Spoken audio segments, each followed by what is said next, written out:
وَيُقِيمُونَ الصَّلَاةَ صدق اللہ العظیم۔ اللہ جل جلالہ وعم نوالہ ارشاد فرماتے ہیں کہ متقین وہ لوگ ہیں جو غیب پر ایمان لاتے ہیں، جو غیب کی تصدیق کرتے ہیں، وَيُقِيمُونَ الصَّلَاةَ اور نماز کو قائم رکھتے ہیں۔ معارف القرآن میں حضرت مفتی محمد شفیع صاحب نور اللہ مرقدہ نے اقامت صلاۃ کے معنی موضوع لہو بیان فرمائے، اور وہ بہت مختصر اور بہت پرمعنی تشریح ہے۔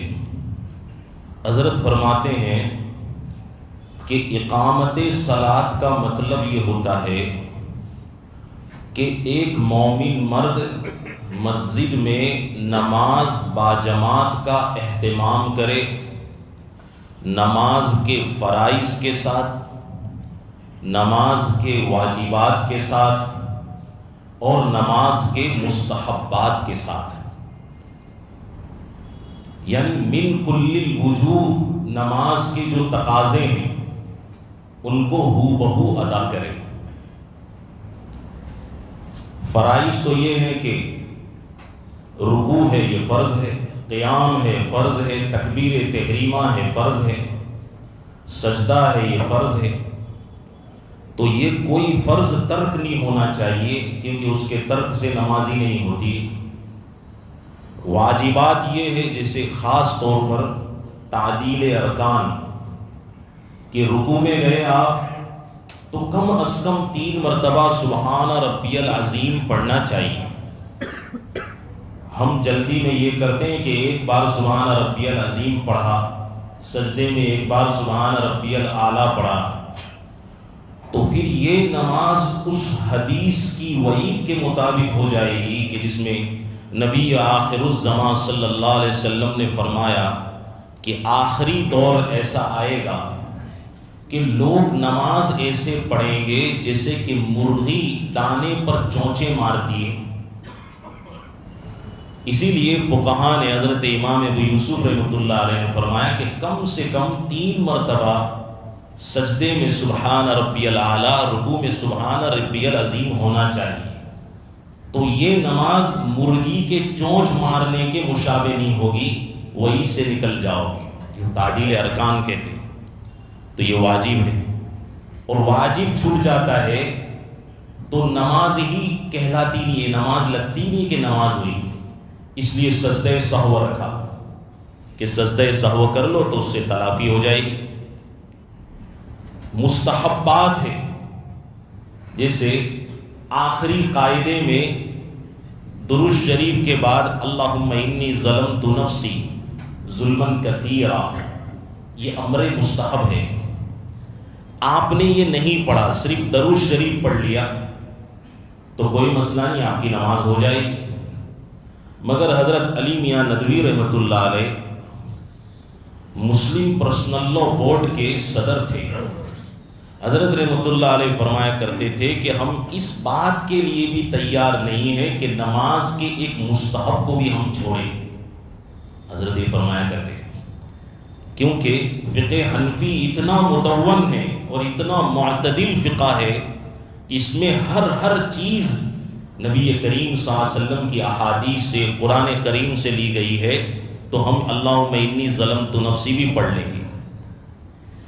دوسری بات یہ ہے، فرمایا کہ اقامت صلاۃ سے مراد فرض نمازیں بھی آ گئی، 5 وقتہ نمازیں فرض ہیں، وہ سب کے سب اس میں شامل ہیں۔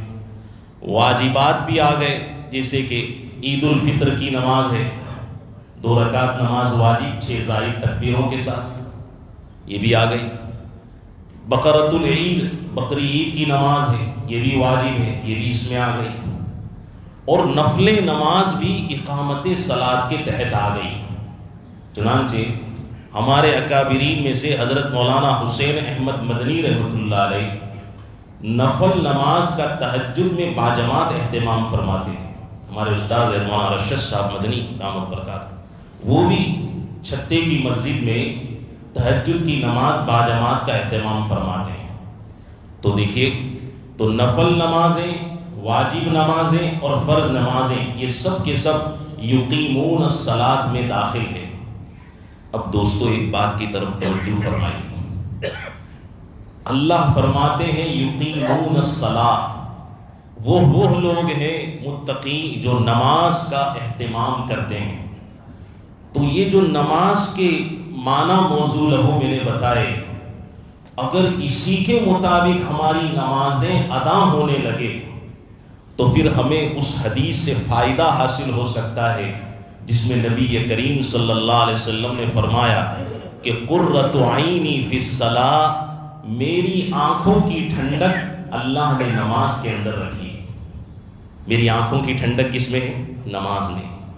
ٹھنڈک سے مراد سکون ہے، اور آنکھ ایک ایسا اللہ نے عضو بنایا ہے کہ اس سے انسان کو پورے جسم میں سکون پہنچتا ہے. کوئی چیز آپ نے غلط دیکھی، آپ کا سر درد کرتا ہے، اور مغز کا تعلق پورے جسم کے ساتھ ہے، پورے سینسر لگے ہوئے ہیں، تو پورا جسم بے چین ہو جاتا ہے. کوئی اچھی چیز دیکھی تو پورا جسم پرسکون ہو جاتا ہے. اور آج کے اس زمانے کی دوڑ میں دنیا دار ہو یا دین دار ہو، طالب دنیا یا طالب دین، ہر ایک سکون کا طلبگار ہے. آپ دیکھیے، ہر کوئی چاہتا ہے کہ مجھے سکون نصیب ہو. یہ الگ ہے کہ سکون حاصل کرنے کے انداز ہر ایک کے الگ الگ ہے. ایک شخص ہے، اس کی تنخواہ ماہانہ 10,000 روپے ہے. سیٹھ نے 1 سال گزرنے کے بعد اس کی تنخواہ 30,000 روپے کر دی. اس نے دیکھا کہ تعداد بڑھ گئی ہے، تو وہ اسی کلینک پہ یا اپنی اسی شاپ پہ یا کمپنی میں کھڑے کھڑے وہ ڈانس کرتا ہے، ناچتا ہے. ماشاءاللہ میری تنخواہ تو 30,000 روپے ہو گئی. اس کو 30,000 سے سکون مل رہا ہے. مگر اسی کے مقابلے میں ایک دوسرا شخص ہے، اس کی تنخواہ اگر 40,000 روپے کر دی جائے، 30,000 روپے کر دی جائے، جبکہ 10,000 روپے ہے، تو وہ کہتا ہے یار یہ کہاں پریشانی میرے سر پہ آ گئی، 40,000 تنخواہ کا میں کیا کروں گا؟ میری ضرورت جو ہے 15,000 میں پوری ہو جاتی ہے، 12,000 میں پوری ہو جاتی ہے. اب میں اس تنخواہ کا کیا کروں گا؟ روز میں گنتے رہوں گا، اس کا حساب کتاب رکھوں گا. یار میں کہیں مالدار ہو گیا تو کیا زکوٰۃ کے جھمیلوں میں پڑوں گا؟ تو دیکھو یہ دوسرا شخص ہے، اس کا مائنڈ سیٹ یہ ہے کہ اے اللہ تو مجھے بقدر ضرورت روزی عطا فرما دے، تاکہ میں یہ جو زائد جو رزق ہے اس کے گننے میں اپنے قیمتی وقت کو برباد نہ کروں. تو اس کا سکون جو ہے کم تنخواہ کے اندر ہے، ایک کا سکون جو ہے زیادہ تنخواہ کے اندر ہے. ایسے ہی ایک شخص ہے، اس کو عہدہ مل گیا ڈی ایس پی کا، ایس پی کا عہدہ مل گیا. تو وہ بہت خوش ہو رہا ہے کہ یار مجھے اتنا عظیم عہدہ دے دیا گیا، مجسٹریٹ کا عہدہ مل گیا ہے، کلیکٹر کا عہدہ مل گیا ہے، مجھے گورنر کا عہدہ مل گیا ہے. تو وہ خوشی سے پھولے نہیں سما رہا ہے. مگر اس کے مقابلے میں ایک شخص ہے، اللہ نے اس کو یہ عہدہ دیا تو وہ کہتا ہے کہ مجھے اس عہدے کی ضرورت نہیں ہے. کیوں؟ کائی کو میں مجسٹریٹ بنوں، میں کلیکٹر بنوں، کہ کلیکٹر بننے کے بعد پھر میں لوگوں کے تماشے دیکھوں کہ دیکھو وہ یوں کر رہا ہے، فلاں محلے میں یوں ہو رہا ہے، اور ان تماشوں سے میں فائدہ اٹھاؤں یا میں پریشانی میں مبتلا ہو جاؤں. تو ایک سکون کلیکٹر بن کر حاصل کر رہا ہے، اور ایک شخص ہے وہ مجسٹریٹ، کلیکٹری اور ایس پی کا عہدہ چھوڑ کر اپنی زندگی میں سکون محسوس کر رہا ہے. تو انسان سکون بھی حاصل کرتا ہے، اس کے طریقے الگ ہیں، کہیں پوزیٹیو ہے تو کہیں نیگیٹیو میں اس کو سکون ہے. انگریز کے زمانے میں ایک بڑے رئیس تھے، وہ کسی جرم میں پکڑے گئے، تو انہوں نے جا کے اس رئیس کو پوچھا کہ آپ کو ہم کہاں پر نظر بند کریں؟ جیل میں نہیں ڈال رہے، نظر بند کر رہے ہیں، تو ہم آپ کو کہاں پر نظر بند کریں؟ انہوں نے کہا کہ میرے کو مکہ میں کر دو. تو مکۃ المکرمہ میں ان کو نظر بند کر دیا۔ حج کا موسم آیا تو وہ رئیس صاحب اپنے بنگلے سے نیچے اترتے، جتنے بھی مرد جاتے حج کے لیے سب کے چہروں کو دیکھا کرتے۔ جیسے بعض لوگوں کی عادت ہوتی ہے مسجد میں بھی بیٹھے بیٹھے سامنے والے کو دیکھا کریں، کیا کر رہا ہے یہ، پھر گفتگو کریں گے یہ وہی آدمی ہے۔ تو وہ بھی کیا کرتے تھے کہ مردوں کے چہرے دیکھا کرتے تھے، عورتیں جا رہی ہیں تو عورتوں کے چہرے کو دیکھ رہے ہیں۔ اور ایک ان کے مقابلے میں دوسرا شخص ہے، اس کو پوچھا انگریز نے کہ آپ کے بارے میں بھی وارنٹ جاری ہوا ہے تو ہم آپ کا کیا کریں؟ انہوں نے کہا کہ میرے کو بستی سے دور جنگل میں ویرانے میں جا کے چھوڑ دو تاکہ مجھے وہاں سکون حاصل ہوئے۔ تو دونوں کے نظریے الگ ہیں۔ اب یہ بات الگ ہے کہ وہ نظر سے جو دیکھ رہا ہے اس میں مسئلہ کیا بنے گا، مگر یہ چیز دیکھنی ہے کہ اس کو دیکھنے سے سکون مل رہا ہے، اور دوسرا شخص ہے اس کو دیکھنے سے کوئی سکون نہیں ہے، اس کو جنگل میں جا کے سکون ملے گا۔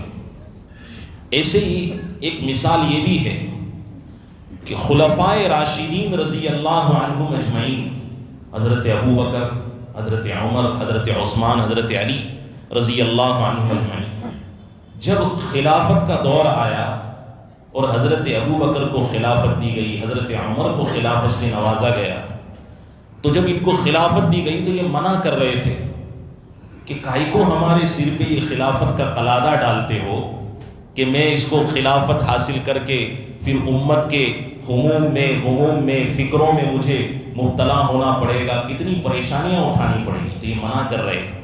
ان کا سکون خلافت کا عہدہ نہ لینے میں تھا۔ اب دوسری طرف آج کا دور دیکھ لیجئے کہ سلطنت کی کرسی حاصل کرنے کے لیے باپ کو بیٹا قتل کر رہا ہے، سلطنت کی کرسی حاصل کرنے کے لیے بھائی کو قتل کر رہا ہے، باپ بیٹے کو قتل کر رہا ہے، اس لیے کہ اس کا سکون کیا ہے؟ سلطنت کی کرسی حاصل کرنے میں۔ ہر ایک انسان کا آپ دیکھتے چلے جائیں مزاج بالکل الگ ہے سکون حاصل کرنے میں۔ ایک مرتبہ حضرت خواجہ سلیم چشتی رحمۃ اللہ علیہ، ان کا دلی میں مزار ہے، بہت بڑے اللہ کے ولی گزرے ہیں۔ یہ مثال بن رہی ہے کہ بعض لوگ پیسہ ہدیہ ملنے سے خوش ہوتے ہیں، ان کو سکون ملتا ہے دل میں، اور بعض لوگ اس کا انکار کر کے خوش ہوتے ہیں۔ تو حضرت خواجہ سلیم چشتی رحمۃ اللہ علیہ، ان کے پاس شاہ جہاں بادشاہ اپنے ایک درباری ملا کے ساتھ تشریف لائے اور ان سے خیر خیریت دریافت کی، اور ایک بڑا نذرانہ ان کی خدمت میں رکھا۔ تو خواجہ سلیم چشتی رحمۃ اللہ علیہ نے اس کے لینے سے انکار کر دیا، کہا کہ حضرت آپ کی ضرورت کے لیے۔ فرمایا میری ضرورت تو ویسے اللہ پوری کر دیتا ہے، مجھے پیشاب کی ضرورت ہے، باتھ روم کی ضرورت ہے، پوری ہو جاتی ہے، کپڑے میں نے پہن رکھے ہیں، کھانا اللہ 2 وقت کی روٹی دے دیتا ہے، تو مجھے تیرے پیسوں کی ضرورت نہیں۔ اس کو انکار کر دیا۔ تو یہ لوگ پیسہ دیکھ کر گھبراہٹ محسوس کرتے، ان کا سکون بے چین ہو جاتا تھا۔ تو وہ جو درباری ملا تھا اس نے دیکھا کہ ان کے انکار کی وجہ سے بادشاہ کی نظروں میں خواجہ سلیم صاحب کی عزت بہت بڑھ گئی ہے۔ تو حسد ہوتا ہے، ان میں ہوتا تھا، ہم میں بھی حسد ہوتا ہے، تو جیلسی جلن بڑھ گئی اس کی۔ تو اس نے سوچا کہ اس کو ایک حدیث یاد آئی، اس نے کہا کہ حضرت ایک حدیث ہے، قال رسول اللہ صلی اللہ علیہ وسلم ان المرء یشیب ویشیب فیہ اثنان، آدمی بوڑھا ہو جاتا ہے مگر بوڑھے آدمی میں 2 چیزیں جوان ہو جاتی ہیں۔ پہلی چیز کیا ہے؟ الحرص وطول الامل، لالچ اور تمناؤں کی لمبی امیدیں کہ میں تو یوں کر لوں گا، میں یوں کر لوں گا، لمبی امیدیں، یہ 2 چیزیں بڑھ جاتی ہیں۔ اب حضرت آپ بتائیے، آپ بوڑھے تو ہو گئے ہیں، وہ درباری ملا ہے، وہ حضرت کے ساتھ بحث کر رہا ہے کہ آپ بوڑھے تو ہو گئے ہیں، تو حدیث میں اس بات کی بھی تصدیق ہو گئی کہ آپ بوڑھے ہیں۔ دوسری چیز یہ ہے کہ جو بوڑھا ہوتا ہے اس میں یہ 2 چیزیں یعنی یہ 2 خصلتیں پیدا ہو جاتی ہے، تو آپ کے اندر بھی یہ 2 خصلتیں پیدا ہو گئی ہیں۔ تو اب آپ مجھے بتائیے کہ آپ نے انکار کر دیا، یا تو حدیث سچی اور آپ جھوٹے ہیں، یا آپ سچے ہیں تو حدیث جھوٹی ہے، نعوذ باللہ من ذالک۔ اس نے زبردست استدلال کیا۔ آج کل بھی لوگ اسی طرح الفاظ کے پیچوں میں الجھتے نہیں دانا، الفاظ کے پیچوں میں الجھا کے اپنا الو سیدھا کر لیتے ہیں، سمجھتے ہیں سامنے والا کچھ سمجھتا نہیں، مگر اس طرح کرتے ہیں، یہ اچھی بات نہیں، جیسے اس درباری ملا نے کیا۔ تو حضرت خواجہ سلیم چشتی اہل دل تھے، حضرت نے کہا کہ حدیث میں لفظ ذرا پڑھو کیا ہے۔ حدیث میں ہے کہ 2 چیزیں جوان ہو جاتی ہے، اور جوانی کب آتی ہے؟ جب پہلے بچپنا آوے۔ بچپنا کب آتا ہے؟ جب بچہ پیدا ہوتا ہے۔ یہاں تو میرے کو جوانی ہی نہیں آئی ہے لالچ کے اندر، میرے اندر لالچ کی جوانی ہی پیدا نہیں ہوئی ہے، تو تم کیسے کہہ سکتے ہو کہ میرے اندر 2 چیزیں جوان ہو گئی؟ ایک تو لالچ ہے اور ایک لمبی لمبی تمنائیں ہیں، میرے اندر جوانی پیدا نہیں ہوئی۔ تو وہ اس وقت جو ہے منہ تکتا رہ گیا، اس کے پاس کوئی جواب نہیں بن پڑا، خاموش رہ گیا۔ تو اللہ والے پیسوں کو دیکھ کر بے چین ہو جاتے ہیں، مگر کچھ لوگ ایسی بھی طبیعت کے ہیں جو پیسہ دیکھ کر خوش ہو جاتے ہیں، ان کو اس سے سکون ملتا ہے۔ تو سکون جو ہے یہ الگ الگ طریقوں سے لوگ حاصل کرتے ہیں۔ اب سوال یہ ہے کہ ہم سکون کیسے حاصل کریں؟ مومن کو سکون کہاں ملے گا؟ کسی کو سکون دنیا سے مل رہا ہے، کسی کو ادھر سے مل رہا ہے، مومن کو سکون کہاں سے ملے؟ کیونکہ ہمیں بھی سکون چاہیے۔ اللہ تعالیٰ نے اس کا حل پیش فرمایا، الا بذکر اللہ تطمئن القلوب، اللہ کے ذکر سے دل آرام پاتے ہیں، دلوں کو سکون ملتا ہے۔ اور اللہ کے ذکر کی سب سے بڑی جو فرد ہے، جانتے ہو وہ کیا ہے؟ نماز ہے۔ وہ کیا ہے؟ نماز ہے۔ اسی لیے میرے سرکار حضرت محمد مصطفیٰ صلی اللہ علیہ وآلہ وسلم نے فرمایا، قرۃ عینی فی الصلاۃ، کہ میری آنکھوں کی ٹھنڈک، میرے دل کا سرور، میرے بدن کا سکون جو ہے وہ نماز کے اندر رکھا ہوا ہے۔ دوستو، یہ بات تو تھی یقیمون الصلاۃ کے مفہوم کی۔ اب تھوڑا اوپر آ جائیے، اس آیت میں غور کریے، دیکھیے وَيُقِيمُونَ الصَّلَاةَ، کلام کا بھی ایک انداز ہوتا ہے۔ جو کلام کے انداز کو سمجھتا ہے وہ اشاروں ہی اشاروں میں بہت کچھ سمجھ لیتا ہے۔ اس میں اشارۃ النص ہے، یہ فقہ کا قاعدہ ہے۔ اس میں اللہ کیا اشارہ کر رہے ہیں؟ اللہ یوں نہیں کہہ رہے ہیں کہ اس کی روٹیاں بناؤ، پھر اس کا کیا ہے سالن کے ساتھ کھا لو۔ اللہ کہہ رہے ہیں میرے انداز کو سمجھو۔ اسی لیے جو وحی ہے نا، وحی یہ بڑی بھاری پڑتی تھی نبی کریم صلی اللہ علیہ وسلم کو۔ حدیث میں آتا ہے کہ نبی کریم صلی اللہ علیہ وسلم پر جب وحی نازل ہوتی تھی تو اونٹ پر آپ تشریف رکھتے تھے تو اونٹ کھڑا نہیں رہتا تھا، بیٹھ جاتا تھا۔ یہ کلام کتنا عمدہ ہے، کتنا اعلیٰ ہے، آپ سوچو۔ ایک حدیث میں آیا نبی کریم صلی اللہ علیہ وسلم پر جب وحی نازل ہوتی تھی تو آپ کے چہرے پر، آپ کے پورے بدن پسینہ پسینہ ہو جاتا تھا، پورا بھیگ جاتا تھا۔ ایک حدیث مبارکہ میں آیا نبی کریم صلی اللہ علیہ وسلم پر جب وحی اترتی تھی تو آپ کا سانس بڑھ جایا کرتا تھا، سانس میں اضافہ ہو جاتا تھا۔ آپ تصور کرو کہ وحی کتنی اعلیٰ چیز ہے، کتنی عجیب و غریب اور کتنی نورانیت ہے۔ یہ اللہ کا کلام ہے جو معصوم بچے حفظ کر کے اپنے سینے میں اس کو سما لیتے ہیں۔ تو یہ وحی ہے۔ فرمایا ایک حدیث بخاری شریف کی پہلے پنے پہ یہ حدیث ہے، کتاب بدیع الوحی، اس میں لفظ ہے سلسلۃ الجرس۔ وہ شکل آتی ہے جس سے وہ 4 پہیے کی لاڑی باندھتے ہیں، وہ شکل کو ماربل کے پتھر پر یوں گھیس کر کے تم آگے لاؤ تو کیسی آواز آتی ہے؟ چھن چھن چھن چھن ایسی آواز آتی ہے۔ تو جب وحی اترتی تھی نبی کریم صلی اللہ علیہ وسلم کے سینے اطہر پر تو اس طرح کی آواز آیا کرتی تھی. یہ اتنا عمدہ کلام ہے تو آپ اس کے انداز کو سمجھو. اللہ کیا کہنے چاہ رہے ہیں؟ یقیمون الصلاۃ، وہ لوگ ہیں جو نماز کو قائم کرتے ہیں. اللہ کہہ رہے ہیں جو نماز کو قائم کرتے ہیں. کیا ہے نماز؟ ان الصلاۃ عماد الدین، نماز دین کا ستون ہے. من اقامہا فقد اقام الدین، جس نے نماز کو قائم کیا سمجھو اس نے دین کو قائم کیا، دین کو زندہ کیا.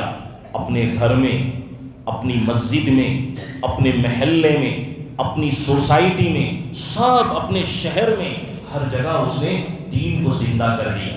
ومن ہدمہا، اور جس نے نماز کو توڑ ڈالا، فقد ہدم الدین، تحقیق کہ اس نے نبی کریم صلی اللہ علیہ وسلم کی لائی ہوئی شریعت کو توڑ کے رکھ دیا. معلوم ہوا نماز کیا ہے؟ دین ہے. نماز کیا ہے؟ شریعت ہے. اب بات کو سمجھو. فرماتے ہیں کہ جب یہ دین ہے، یہ شریعت ہے، نماز پورا کے پورا دین کا مجموعہ ہے. دوستو اس دین کے لیے اپنے وقت کو لگاؤ. اس دین کے لیے کیا کرو؟ اپنے وقت کو لگاؤ. اپنے اوقات کو اللہ کی راہ میں لگاؤ. اپنی جان کا اپنے کو مالک مت سمجھو، مالک اللہ ہے. خدا کو سمجھو. خدا کے دین کا حصہ سب میں غالب رکھو، سب سے زیادہ رکھو. اللہ کی راہ میں اپنا مال خرچ کرو. اللہ کی راہ میں تکلیف اٹھاؤ. اس کا فائدہ ہوگا کہ انشاءاللہ یہ جو تم تکلیفیں دیکھ رہے ہیں یہ دشمنوں کی طرف سے، یہ غیر اللہ کی طرف سے، یہ بھی تو اللہ کے پیدا کیے ہوئے ہیں. جب تم اللہ کے پولیس بن جاؤ گے، اللہ کے دین کے نگران بن جاؤ گے، تو اللہ تبارک و تعالی تمہاری گھروں میں خوشیوں کی لہریں پیدا فرما دے گا. اللہ تمہارے محلوں میں، شہر میں، اور تمہاری آبادیوں میں اور تمہارے علاقوں کو دشمنوں سے محفوظ فرما دے گا. اور دوستو میں یہ اس لیے نہیں کہہ رہا ہوں کہ مجھے کہیں سے کوئی کمیشن مل رہا ہے، معاملہ ایسا نہیں. میں یہ اس لیے کہتا ہوں کہ میں قرآن شریف پڑھتا ہوں اور اس کے نصوص پر غور و فکر کرتا ہوں. سارا قرآن شریف اسی سے بھرا ہوا ہے. قرآن شریف کہتا ہے اچھے اعمال سے حفاظت ہوتی ہے. قرآن کہتا ہے ان تنصروا اللہ ینصرکم، اگر تم اللہ کی مدد کرو گے. اللہ کی مدد کیا ہے؟ اللہ کے دین کی تم مدد کرو گے تو اللہ تبارک و تعالی تمہاری مدد کرے گا. تو اس سے پتا چلا کہ خدا ہی تمہارا بہترین انشورنس ہے. ہمارا سب سے بہترین انشورنس کون ہے؟ اللہ تبارک و تعالی ہے. یہ تمہارا بہترین انشورنس ہے. ان انشورنس کمپنیوں کی کیا حقیقت ہے کہ ان پر ہم انشورنس کریں. خدا کے یہاں اپنی فرموں کا، اپنی جانوں کا، اپنی اولاد کا، اپنے مال کا، اپنی عزت کا انشورنس ہم کراویں. خدا کے یہاں مال کا انشورنس کیسے ہوتا ہے؟ یہ سوال ہے کہ خدا کے یہاں مال کا انشورنس کیسے ہوتا ہے؟ اللہ فرماتے ہیں کہ اپنے مال کو تم قیمتی بناؤ تاکہ کسی دشمن کا کوئی ہاتھ تمہارے مال پر ڈاکہ نہ ڈال سکے. اپنی جانوں کو اور اپنی روح کو تم قیمتی بناؤ. اور قیمت پیدا ہوتی ہے خدا سے تعلق قائم کرنے میں. کس سے پیدا ہوتی ہے؟ خدا سے تعلق قائم. پھر جو ہاتھ بھی آپ کے خلاف اٹھے گا غیب کی طرف سے اس ہاتھ کو کاٹ دیا جائے گا، کیونکہ آپ خدا کے خاص بندے بن گئے ہو. آپ دیکھیے کہ حضرت مولانا الیاس صاحب نور اللہ مرقدہ وہ فرمایا کرتے تھے کہ اس راہ میں بہت سے لوگ لگے ہوئے ہیں، لیکن حقیقت میں وہ لگا ہوا ہے جس کو لگی ہوئی ہے، اور لگی ہوئی اس شخص کو ہے جو لوگوں کو لگانے میں لگا ہوا ہے، اور لوگوں کو لگانے میں وہ شخص لگا ہوا ہے جسے حضور سید المرسلین خاتم الانبیاء حضرت محمد رسول اللہ صلی اللہ علیہ وسلم والا غم نصیب ہوتا ہے، اور جس کو نبی آخر الزمان سرکار مدینہ صلی اللہ علیہ وسلم کا غم نصیب ہوتا ہے وہ قربانی کے درجوں میں آگے بڑھتا ہے۔ تو دوستو بات یہی ہے، خدا سے تعلق قائم کریے۔ کیوں؟ اس کو مثال سے سمجھو، دنیا کی مثال سے۔ آپ دیکھو بادشاہ کی کسی چیز پر کوئی ہاتھ اٹھاتا ہے تو اس کا کیا انجام ہوتا ہے؟ آپ یہ دیکھیں کہ 15-20 ہزار کی تنخواہ والا جو گورنمنٹ پولیس ہے، مجال ہے کہ کوئی اس کی وردی پھاڑ کر بتاؤ ہے؟ کوئی پھاڑتا ہے؟ کتنے ٹریفک پولیس والے کھڑے رہتے ہیں، تمہاری تنخواہیں اور بزنس تو بہت اعلیٰ ہے، مگر ان کی تم مجال نہیں کہ تم اس کا کچھ بال بھی بیکا کر سکو، اس کو ہاتھ مار سکو۔ اگر تم نے مار لیا تو پھر کیا حال ہوگا؟ یہ آن گورنمنٹ ڈیوٹی ہے۔ یہ کیا ہے؟ آن گورنمنٹ ڈیوٹی۔ تو آپ بھی اللہ کے لیے آن گورنمنٹ سروس مین بن جاؤ، اللہ کے لیے۔ آپ بھی اللہ کے فرض کو فرض سمجھو، واجب کو واجب سمجھو، اور اللہ کے مستحب کو مستحب سمجھو اور اس کو ادا کرنے میں لگ جاؤ۔ اللہ کے دین کی خدمت میں لگ جاؤ، اللہ کے دین کی خدمت میں لگ جاؤ۔ ایک زمانہ تھا دوستو کہ یہ جو پوسٹ مین آتا تھا، اس کے ایک لیٹر پیڈ کے اوپر لکھا ہوا تھا آن ہز میجسٹیز سروس، یہ لکھا ہوا رہتا تھا ایک زمانے میں۔ یہ جملہ لکھا ہوتا تھا تو یہ جو لکھا ہے ہز میجسٹیز، اس کا کیا مطلب ہے؟ یہ آپ کے لیے لکھا ہوا ہے، اہل ایمان کے لیے یہ لکھا ہوا ہے کہ خدا کے سوا اس کا کون حقدار ہے، ہز میجسٹیز۔ تو آپ اللہ کی خدمت میں لگ جاؤ۔ اور دوستو حضرت علی میاں ندوی رحمۃ اللہ علیہ فرماتے ہیں اگر تم عزت چاہتے ہو، دولت چاہتے ہو اور عزت و دولت کی حفاظت چاہتے ہو تو اللہ کے علاوہ کوئی راستہ نہیں ہے کہ تم اللہ کے دین کی خدمت میں تن من دھن کے ساتھ لگ جاؤ۔ اور جب اللہ کے دین سے منہ موڑو گے، شریعت سے منہ موڑو گے، حضرت احمد ابن طولون رحمۃ اللہ علیہ، یہ احمد بن طولون جو ہے اس زمانے میں جو ترکی میں خلافت جاری تھی، اس وقت یہ طولون ایک بادشاہ تھا، احمد جو ہے ان کا پیون تھا، کام کرتا تھا ان کے ساتھ۔ ایک مرتبہ بادشاہ نے کہا، پھر بعد میں معتز باللہ کی حکومت ہوئی تو یہ احمد بن طولون مصر کا گورنر بنا۔ تو یہ احمد بن طولون جو ہے، یہ احمد منہ بولا بیٹا تھا طولون کا، طولون کو بیٹے نہیں تھے، صرف بیٹیاں تھیں۔ تو طولون نے احمد سے کہا کہ کیپٹل میں جانا ہے اور وہاں جا کر کے میرا ایک خط جو ہے، وہاں ایک گورنر بیٹھا ہے اس کو پہنچا دو۔ وہ گیا تو اس نے دیکھا کہ ایک بادشاہ کی کنیز ہے، باندی ہے، جو شاہی محل کے نوکر کے ساتھ عشق میں مبتلا ہے۔ اس نے یہ چیز دیکھ لی، وہ سب منظر دیکھا بے حیائی کا۔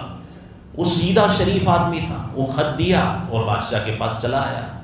باندی جو ہے عورت بڑی مکار ہوتی ہے سب چیزوں میں، تو اس نے دیکھا کہ یہ تو میری پول کھول دے گا وہاں جا کے تو سزا ہوگی۔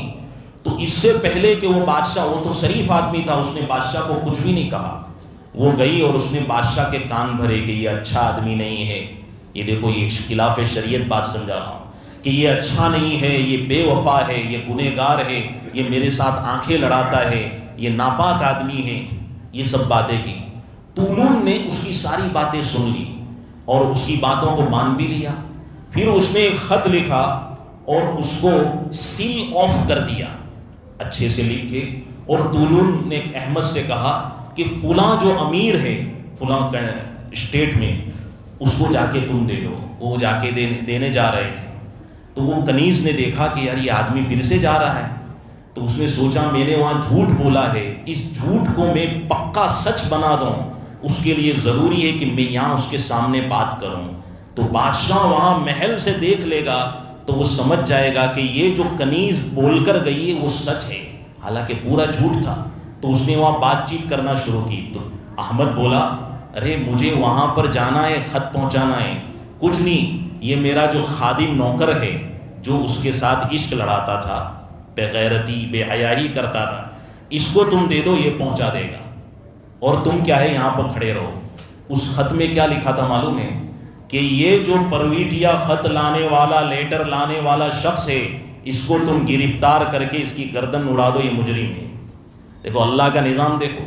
اب وہ پہنچا اور مجرم تو وہی حقیقت میں تھا، ٹھیک ہے، احمد نہیں تھا، تو احمد کو اللہ نے یہاں رکوا دیا، وہ وہاں پہنچا، اس کی گردن اڑا دی اور ایک تشتری میں رکھ کے بادشاہ سلامت طولون کی خدمت میں پہنچا دی۔